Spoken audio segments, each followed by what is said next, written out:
Alice Morgan loved nothing more than spending Saturday afternoons at the old Riverside Library.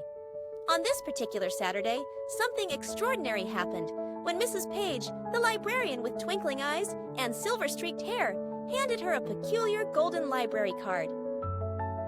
"This is our special collection card," Mrs. Paige whispered, adjusting her star-patterned glasses. "It only works for readers who truly love books." Alice thought nothing of it until she opened Alice in Wonderland and felt a tingling sensation in her fingers. Suddenly, she was falling through a swirling tunnel of letters and words, landing with a soft thud on grass beside a very familiar tea party. "You're late for tea," announced the Mad Hatter, offering her a cup. Though, I suppose being late is better than being early for tomorrow's tea. After sharing riddles and learning about the importance of imagination, Alice felt the tingling again.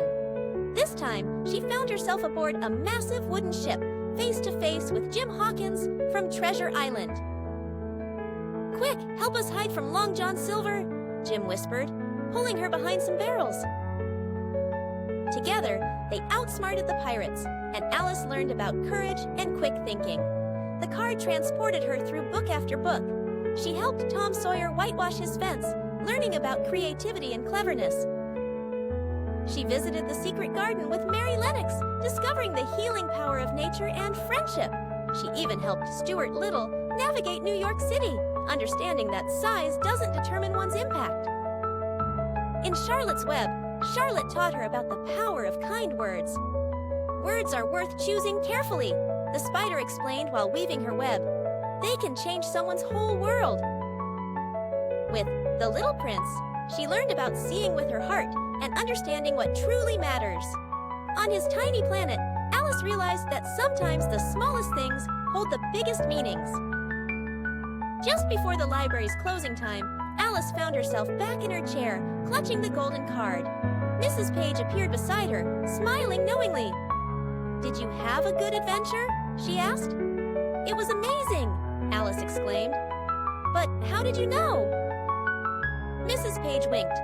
"Books have always been magical doorways. Some of us just need a special key to unlock them." From that day forward, every library visit became an adventure. Alice learned that each book held not just stories, but doorways to new experiences and wisdom. The Golden Library card helped her discover that the best stories aren't just read, they're lived. And sometimes, on quiet afternoons, other young readers would spot Alice whispering with Mrs. Paige and notice a familiar golden glint being passed between them. After all, the best adventures are those that can be shared. As Alice always said afterward, "Every book is a new adventure waiting to happen. You just need to find the right door and the right library card."